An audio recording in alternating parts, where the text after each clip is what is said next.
uma honra e um privilégio, né, expor nesse instituto.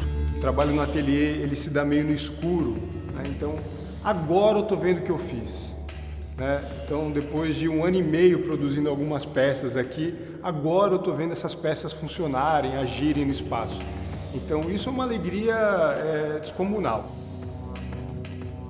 Estou extremamente feliz porque a coisa se investiu muito bem, sabe? Acho que está uma exposição boa de se ver. Você vem, você pode ficar um tempo em cada um dos trabalhos, né? Tem lugares para você se relacionar. Então, você chega olhando isso daqui, né? Esse universo preto, todo marcado. Aí quando você faz a dobra, assim, o negócio começa a cintilar outra luz, invade cor, assim. Então, acho que tem umas surpresas interessantes aqui.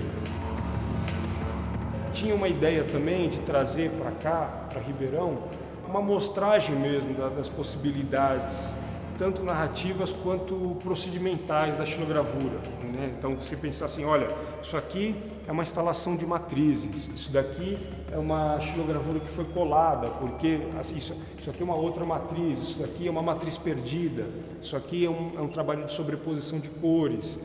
Então, assim, essa abrangência era algo que interessava também, do ponto de vista do público também.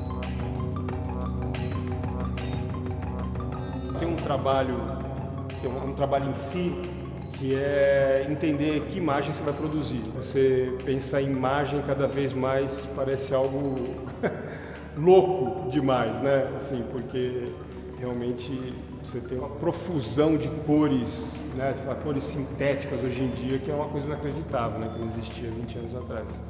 E aplicadas em qualquer superfície.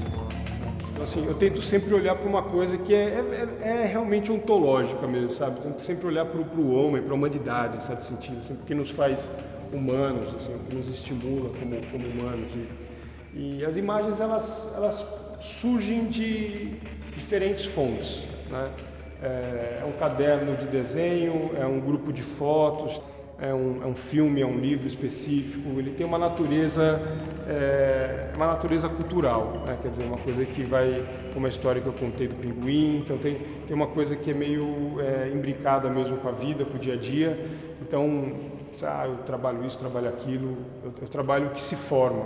Mesma coisa a série dos cachorros, tem a ver com tá estudando um pouquinho de mitologia grega e achar muito legal a história e o nome em si mesmo, o nome dos cachorros são incríveis. Então, e aí pensar uma maneira também de produzir seres não de forma representacional, mas de uma maneira mais fantasmagórica, né? Foi mais lúdico também, porque eram dobraduras de papel que foram transferidas para madeira e depois acabei criando um jogo para mim mesmo, né? Assim, quer dizer, matrizes que se recombinariam e formariam cada uma coisa, um treco, uma presença. São 7 matrizes. Tem uma mecânica que foi pontual, né? Quer dizer, não é uma coisa que eu vou ficar entendendo como uma fórmula, eu vou ficar repetindo isso, não vem ao caso. Eram 49 impressões. Então, cada uma tem 7 impressões. Eu tinha que imprimir todas em cada um, e cada um em um, né? Eu não podia repetir a mesma série, não podia ter a mesma impressão ao mesmo tempo em 2 pontos. Eu penso em situações de trabalho, eu tenho pensado muito em séries também. Já tinham essas duas séries inéditas e esse trabalho que eles estavam sendo preparados já.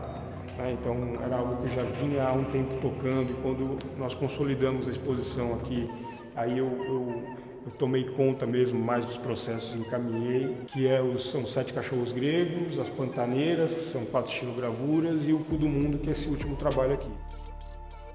Estranho, impressão abjeta, tem a ver com esse trabalho, tem a ver com a dificuldade de construir esse trabalho. Uma ideia assim de uma miscelânea de narrativas, de quase induzir um resultado, porque ele é cortado, ele é pintado, ele é sobreposto, ele tem papel, então assim, ele tem um nível de experimentação que para mim é muito interessante, né, que eu nunca havia feito, e é um dos trabalhos mais estranhos que eu já fiz, assim. Então ele traz um pouco essa novidade do porvir aí, do trabalho, né, através do tema também. Para mim também, agora como objeto escultórico, né, a matriz ela interessa como objeto em si.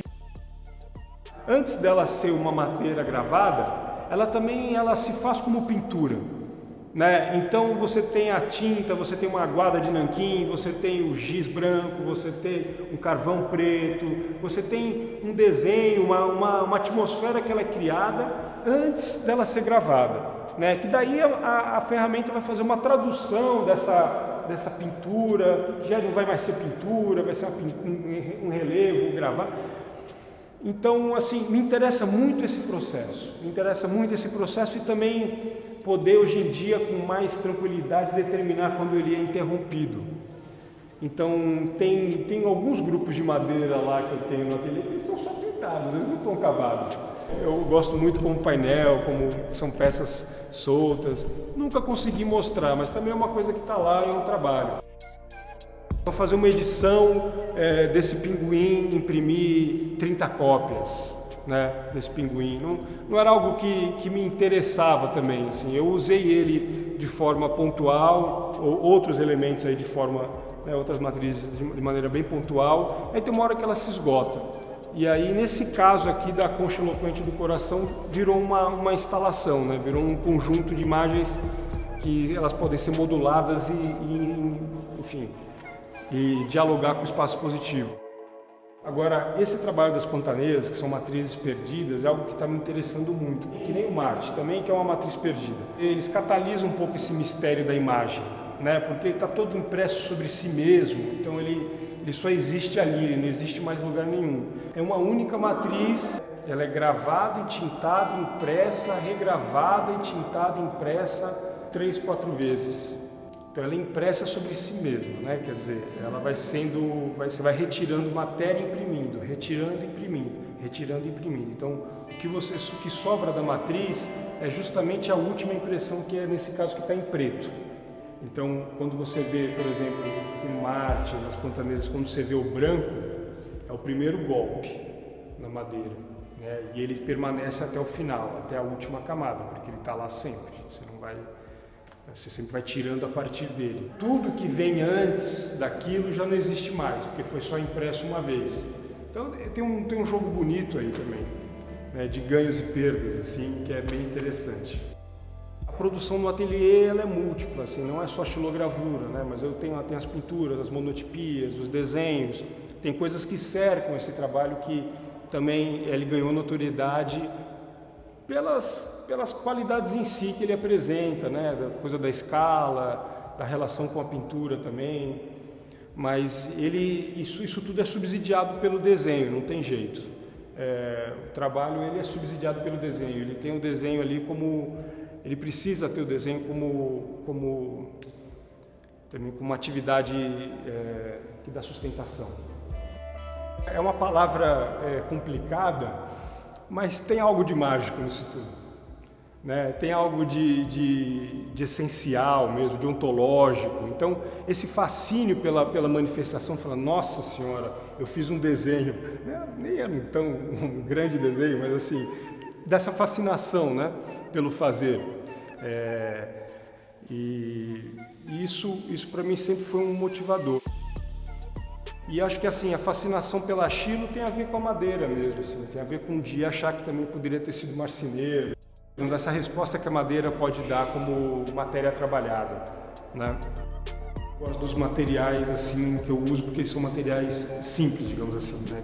É a madeira, o papel e a tinta, é o pincel, é o lápis. Na verdade é a mesma coisa, né? Madeira e papel, então a gente não precisa nem uma coisa tá ali junto do outro, quase essa ressonância de fibras, né? Uma fibra tirando da outra, é bonito isso. Você pensar assim, ter um mundo ideal, é o expressionismo alemão com a xilogravura, o Piuê, né? Quer dizer, o amálgama dessas duas energias, assim. Acho que tem um pouco dessa energia mesmo da imagem oriental que eu tento realmente sorver. O trabalho com a madeira também ele exige isso.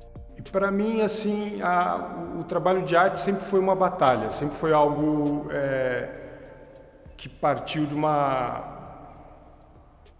da motivação mais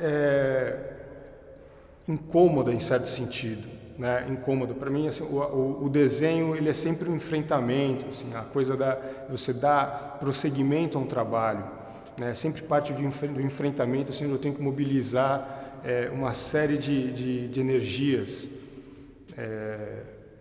para realmente acreditar que eu vou chegar a algum lugar, que isso vale a pena, né? Quer dizer, que isso faz o sentido ser compartilhado. Por isso que eu digo assim, quando você vê o trabalho instalado e sendo realmente repartido com outras pessoas, é a plenitude da coisa, né? Quer dizer, aí você vê que o negócio está funcionando, ele tem razão de ser. Realmente foi uma experiência de altíssimo nível. Então, obrigado, João, toda a equipe, Rejane, olha, pelo convite. Realmente é de uma felicidade, porque, poxa vida, o trabalho realmente ele funciona, o trabalho realmente ele pode existir, o trabalho realmente pode ser abrigado, né? Não é algo muito simples ter uma parede como essa iluminada desse jeito para poder receber um trabalho como esse, por exemplo, né? Esse Marte aqui.